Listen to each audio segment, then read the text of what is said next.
So, boys, what do we make of this? Tim, you're the manager, you're managing Pierre-Emerick Aubameyang. Look, we don't know the full details, but we certainly do know in the past that he's had timekeeping issues. Thomas Tuchel talked about it when he coached him at Borussia Dortmund, and it was the same issue at the North London derby, wasn't it, last season, March, when he was dropped to the bench and didn't even get on the pitch. What do you do with him now? Right decision to firstly take the captaincy off him?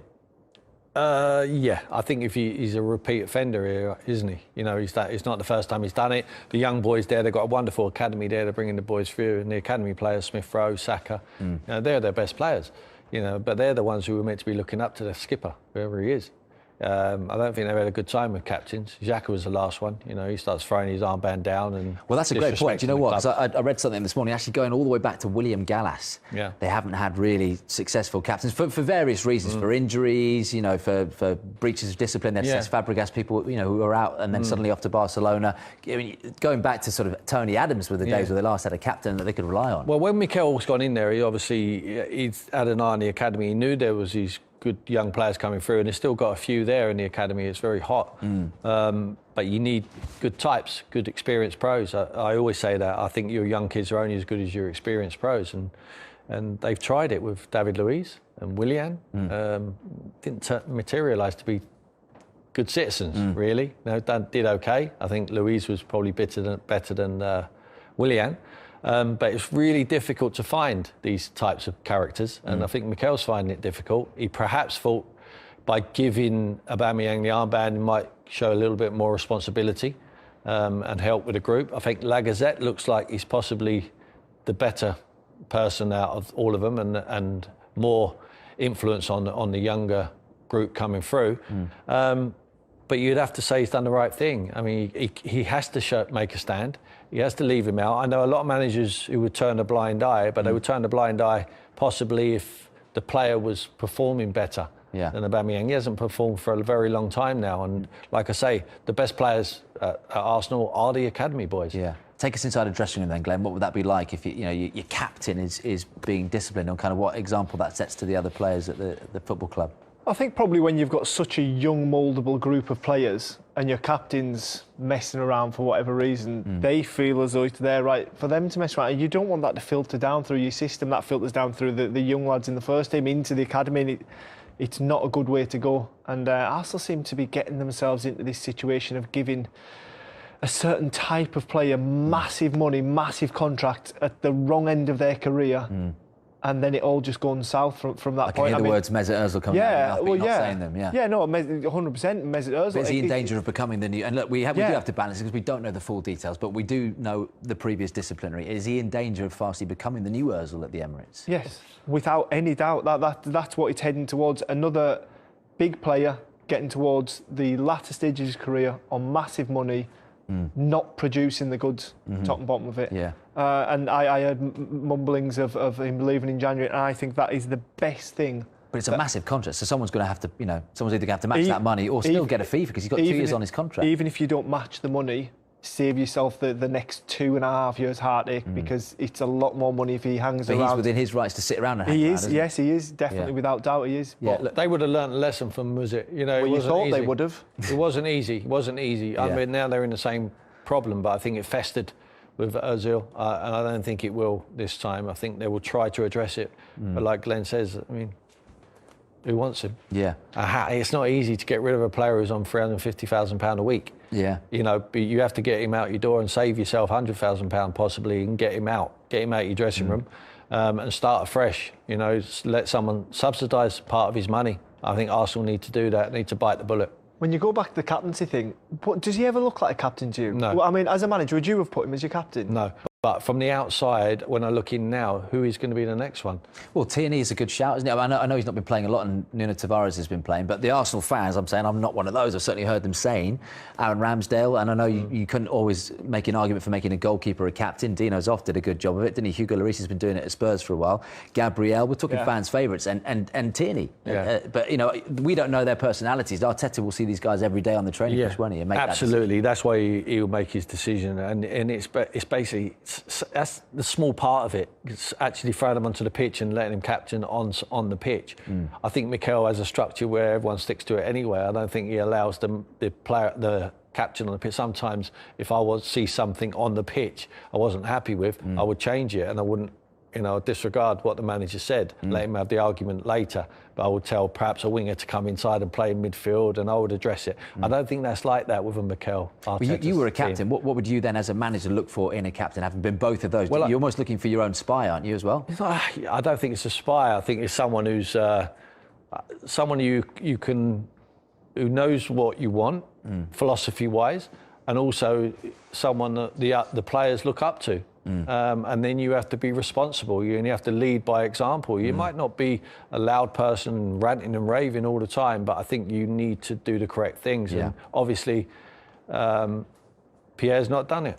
He's not done the correct things. He's come out of line a few times, and Mikel's had to stamp down on him. Now they've got to move on now, and they've got to try and get him out of the football club. But like I say, it's easier said than done. Well, just finally, look, we need a 2-hour show today because we've got so many topics. But on Aubameyang, I heard Ray Parlour on the radio when I was driving in today saying what he needs to do is when they next have a meeting, say, look, I want an extra 5 minutes at the end of the meeting to stand up in front of the players and say that was out of order. I've lost the captaincy, but I'm going to do everything I can to get into this team and to get back to the goal-scoring form. He's only got 4 goals in 14 Premier League. The only sort of way he can come back at Arsenal, Glenn, Ray seems to think.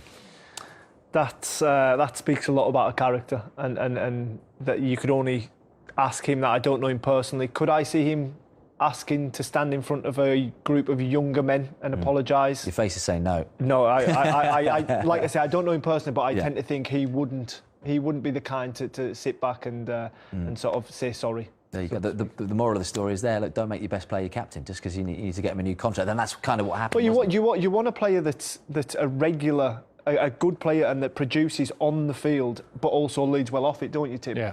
I mean, he's got to be one of your better players to be a captain. You can't have your right back who doesn't play your captain. Yeah. Look, we've got to move on because one of the contenders for that captain's armband we're going to talk about next. Eyebrows were, of course, raised when Arsenal signed Aaron Ramsdale for £30 million in the summer. But who's laughing now? 7 clean sheets in 13 Premier League appearances this season, with their new number one proving the doubters wrong. There were some question marks raised about the transfer in the first place, but you've overcome that entirely. I mean, was that ever in your mind at all? Not really, because the only people I needed to impress or listen to was the staff here and my players, my teammates. So for me, people can have their opinions, and that's what life and football is about. And I don't need to worry myself too much about the outside noise. I just focus on what I need to do, and whatever their opinion, the coach's opinions are, they're the ones which matter. Do you personally feel you've exceeded your ability this season at Arsenal? Because some of the saves you're making, and also your contribution overall, your distribution, it's breathtaking at times. No, I don't think I've exceeded, but I'm definitely flourishing a lot more here, and I've still been making them sort of saves in the recent years, but it got a little bit overshadowed. Obviously, we weren't doing as well as a team. And I was probably having to make sort of 8 to 10 saves every game. So a few did slip through the cracks, but I'm doing really well at the moment, which I'm very pleased about, and just a base for me to excel at, and that's what the boss has said. We get given game plans, but that's not set in stone. And when I've got the ball personally, it's for me to sort of what my feeling is and what I need to do. So. To have that control and things like that, that's a good thing for me, and it's working. He's having a great time, isn't he, at the Emirates, Aaron Ramsdale? And look, 7 clean sheets in 13 Premier League games since. Do you remember that Norwich match when Leno was out the team and suddenly Arteta just sort of ripped up the team sheet and put all the new boys in, and he hasn't looked back, Tim, since then, has he? I think he's done brilliantly. I was one of those people scratching my head thinking, why have they, obviously got limited amount of funds. Why are they spending so much on a goalkeeper who's been relegated 3 times already in his career? There's a lot of people deleting tweets, a lot of Tottenham fans deleting tweets, and even Arsenal fans from back then. I think he's done brilliant. Not only his shot saves, every goalkeeper makes saves, but I think he's dominated his penalty area. I remember they played at Turf Moor and he was brilliant. He was coming and taking crosses, taking pressure off his team. But he has got that, I talked earlier about a connection with the fans, which every fan likes someone who they can look at and think he's giving everything for the cause and he knows what we want. And he's been there such a short space of time, and the Arsenal fans love him. He's got a real great connection with them. It looks like there's a unit there, like the back four and Ramsdale. and they're a team within a team. Yeah. And they're quite enjoying keeping clean sheets. You know, they take pride in protecting their goal, and his distribution's unbelievable. Yeah. You know, we look at obviously Arteta's learnt from the best in Pep Guardiola. I was about to say, Edison, is he not coaching him like Edison's coached it? Yeah, but when Pep, what was Pep's first thing he ever did when he came Claudio into Bravo. City? Got rid of Joe Hart. the England goalkeeper, and everyone was like thinking, how can he do that? Yeah. Get rid of Joe Hart. I mean, if anyone ever cemented into the team, it's got to be Joe Hart. But Bravo he didn't knew work, he did it? needed He admitted something that. other than him, so he got rid of him. He got rid of him. He's very honest with him. Joe moved away.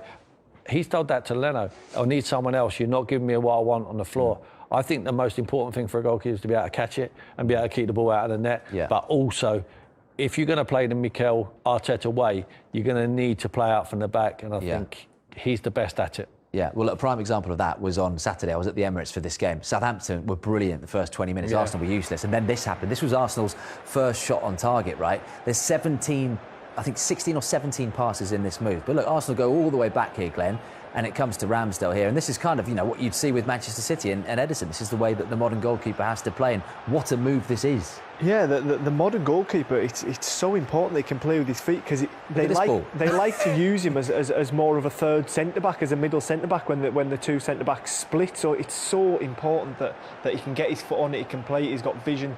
And this is what we remember from the Arsene Wenger era. This is Arsenal of old. I mean, the way they've pilt that through the thirds, passed in the triangles, and eventually just ended up tapping it in the back of the net. I mean, this is Arsene Wenger's dream scenario here. Yeah. Yeah. Look, it's a really interesting London derby, this one, isn't it? Because the race for four seems absolutely fascinating. Obviously, you've got the top three doing what they're doing. We all thought Manchester United would be in amongst those top 3 and 4 places. Not at the moment, but who knows under Ralph Rangnick what they can do. But West Ham, already beaten Chelsea, Liverpool, Tottenham in the Premier League this season. How do you see this one going from a West Ham performance coming across London? Can they make a statement? No, they can. I mean, with real confidence. When I look at teams, and from a manager's point of view, I look at West Ham and I think, how many of them would keep me up at night? And I'd have to say not many. I know what I'm going to get from that group of players. The signings he's made, Souček, Soufal, Declan Rice's emergence and improving all the time. Jarrod Bowen's been brilliant. He steps in. You've got Antonio. There's not many of that group there who are not men, who are not, even if they're young in age, I think they're men. I think they're led very well by now. I think it's a fantastic squad of players what Moyes has got. I think he's doing a tremendous job, and I think that they approach any game like they can win it. Like you say, he took some big scalps already. But they've lost points against Palace, Southampton, Brentford, Wolves and Brighton. And that's the concern, isn't it? I think that going to the Emirates suits them tonight. They like a team to come onto them, to leave a little bit of space in behind. When you mention the teams that they haven't done well against, the lower teams in the Premier League, they're the teams that generally sit in and protect what they've got in the draw. Yeah. West Ham find that a little bit harder to break down, but when a team comes out and plays, they can get behind, they can get Antonio in. Cresswell's back tonight as well to add some delivery for him. So I expect West Ham to go to Arsenal and really test them. It's been a while since we've seen a Mikel Antonio celebration. Don't put baby in the corner, dirty dancing with the cardboard cutout, etc., swimming down the line. But he hasn't scored since October. And we've said this, Tim, deja vu here. We've had this conversation over the last 3 years. They need backup for him. They thought they had that in Sebastian Haller. He's obviously gone on to Ajax. They need that depth, don't they, in January? Even if they're going to get Lingard, they need a striker as well. Yes, they do. It seems to work that way. Souček last year, 10 goals. He's only got 2 this year. He really helped him with the goal-scoring burden. Yeah. No one seems to have taken that burden off Antonio's shoulders yet this season. Is that because he was playing, he's now playing deeper? I don't know. Yes, because I think Declan Rice is further forward, but he's not adding as many goals as Souček was. Cresswell's, they're missing his delivery for late arrivals into the box. But Antonio's actually on track to hit more than what he got last year. Yeah. So it's up to the others adding to him and helping him with that goal-scoring contribution. Norwich, Southampton, Watford, the 3 games after Arsenal, Tim. That's a nice little run going into the festive period, isn't it? Great run. I mean, they've jockeyed themselves into a really good position. No one expected, and I think they've overachieved. But now they're there, and with the squad that they've got, and come January, and I know centre-back position is a problem at the moment. They've got some injuries to some important players, but why would you not give David Moyes your money? I think they've got the investment now. I think Tarkowski is a real possibility. In a better position to get 4th than Arsenal, West Ham? Very, Oh, very good not often question. we get Sherwood, is it? Very good question. I think possibly if Arsenal, I just think Arsenal could put a run together. I think the consistency lets them down. Yeah. And I think when they lose a game, Arsenal, it hits them hard. And I think they lose 2 or 3, whereas West Ham can dust themselves down and know what they are. So I would say I just lean on the side of West Ham to finish above Arsenal this year. Yeah. I'm not necessarily saying they'll finish 4th because I think Man United might nick that position. Yeah. Or Tottenham.